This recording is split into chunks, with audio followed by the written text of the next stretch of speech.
Welcome to the couch now. It's time for us to take our relationship topics, a big one this morning. And we have Idota Hila, communications expert and certified leader, joining us. It's a really interesting topic. Have a nice life, or is it happiness to us? Is it renewal or removal? It's one of those topics that's hard to talk about, but we must talk about it. We must. Brand new decade begins this week. So what are we doing, and why are we doing it? All right. So, in my opinion, in life we all enter into ships. Okay. You can't go into a ship that is going nowhere, except if you were a child and you were going on an excursion. So if you're going in a ship, probably for a cruise, it's going somewhere. So you have partnerships, you have friendships, you have courtships, and in this case, you have relationship. Of course. So like a school term, you have 3 months. Yeah. So this is a year. So we're reviewing 1 year, 12 months, which is more than enough time to know if you still want to go on this cruise that leads to marriage, or you want to get off at the next stop. Because it's okay to get off. I think... But, you know, with all ships, you know, I guess with every cruise, there can be rocky waters. 2020 Yes. has been a kind of rocky True. water kind of cruise True. this True. year. So it's okay to be seasick. It's okay. You know, so when you're seasick, that's just the turbulence. And, you know, 2020 has just been that kind of year. It's been a year like no other. It's been a fantastic year, quote and unquote. Yeah. Yes, so the turbulence has come, the choppy waters has come. Yeah. But then what are we going to do about it? Are you going to be seasick all through this journey? Yeah. You know, so you want to review it. It's like a contract, like a friendship or a business contract. You want to review it and say, are we really happy in this relationship? Because you don't want to be unhappy at the expense of the other person. Okay. So you want to renew that contract. 12 months is a long time. It is. So despite the turbulence, the choppy waters, you may say, okay, you know what, it's been a rough year. Yeah. We probably were not the best versions of ourselves. So let's give it a few more months. Okay. I would advocate like a quarter, just like, you know, a semester or a term in grade school. 3 months, and let's see where this goes. Okay, so, you know, if you decide to get off a ship, you know, there are different ways to get off a ship, especially if the rocky water is Please still don't going. jump out of the ship. You can't jump, it's not man overboard here, straight into the water. You might need a lifeboat, right? Yes. So if you jump out of the boat, it's like you're burning all the bridges, and you can't burn bridges because we're all going to need each other. And that's why I keep saying, if you're going to end a relationship or if you need to move on, do it amicably. Okay. So you may need a raft or a lifeboat. You might not have someone to help you get into the lifeboat, so you might have to help yourself. All right. But you must tell yourself the truth. If you really need to get off this boat, please do. Since we're still going with all these sea terminologies, you know, when you jump off a ship into a lifeboat, you might be lost at sea for a while. Preach it, sister. Yes, because that's a lonely boat ride. It is. Yeah. It is. It's not easy. It never is.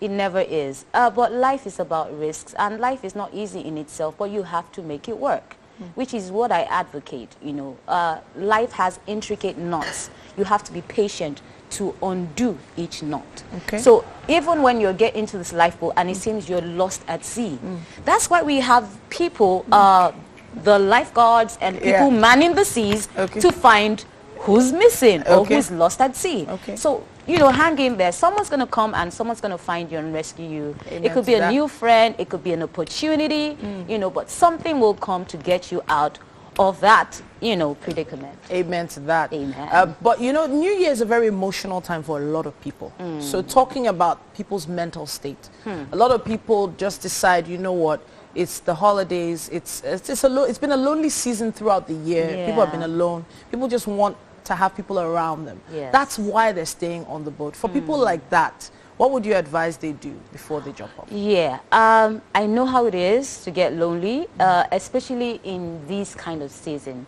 which is a season that is full of cheer and, you know, laughter and all of that, you know, all that great stuff. Yeah, but for people like that, I wouldn't want someone in an abusive relationship to say, I know that I shouldn't be here, but, you know, I get lonely, so I will be there. What if you get lonely, you get abused, and then you lose your life? You know, so you wanna rethink that critically. Okay, so for people who are not in abusive relationships, but they're at a crossroads, whether or not to keep it moving, whether or not to stay, patience is critical. It's a virtue that a lot of people need to learn, you know, and acquire. You know, so in this scenario, they should be patient. Like we said earlier, give it another 3 months and see where this goes. Be happy, not at the expense of somebody else's happiness, but be happy. Okay. All right. So I wanted to go back to the, you know, the sea terminologies here, because on these ships, you know, it's always said that there can't be two captains in a ship, right? And maybe for the past 1 year, you've decided to let your partner captain this ship. So now, for these 3 months that you're, you know, testing the waters, so to speak, can you take the reins? Can you take the helm at this point? Well, I think it depends basically on who was captain. Okay, very true. Yeah, it's a gender-sensitive thingy. Yeah. So if the woman, so let's be the devil's advocate right now. So if the woman was the captain in 2020 and it really wasn't working, she probably wasn't navigating right, the guy in a very courteous and gentlemanly way can suggest, you know, babe, how about I captain this ship, you know, just for 3 months, and let's see if, you know, things, if our course will change for the better, you know, and if it's the other way around, if it was the guy who was the captain in 2020, the girl can very, you know, like we said last week, you can be subtle and not obvious, you know, and suggest, you know what, can I not man the ship, you know, could I help you navigate? Be your first mate? Yes. Can I help you navigate? Okay. Maybe I'll see a star that leads somewhere else. You know, because usually when it comes to going on the sea, they use stars, you know, and, you know, stuff like that to get their direction. So maybe I can help us get another true north. You know, can I help navigate? Can I? So, you know, I don't want to turn off feminists, you know, right now, but you know what? A lot of men don't let that happen. They also find it insulting when their first mate tries to take the helm, you know. Guys, I'm here for you today. It might be it might be called mutiny, so to speak. I think it might be a generalistic statement to say that guys may not allow. I think we have a few good men, like the movie. All right. A few good men who would let their first mate captain. It's for a while, you know, so I think you need to stress that and say that it's just for a while. I mean, you had 12 months. I'm just asking for 3. You know, so it's for a while. It's not forever. And if what you're doing isn't working, you want to try something else. So you can use that angle and say, you know what, it's been a rough year and we went this way. How about we try another way and then see how that works. All right. So I'm pleased to have had this conversation, even though I'm hoping that when you go online to watch this particular segment again, you'll know exactly what we're talking about. How was 2020 in your relationship? Is it worth it to renew, or is it best to remove yourself from it before the new decade begins? That is the question. Let's take another quick break right now, but a big thank you and Happy New Year in advance to Thank you, and I wish you the same. Compliment of the season to everybody. All right then, Wake Up Nigeria continues after this.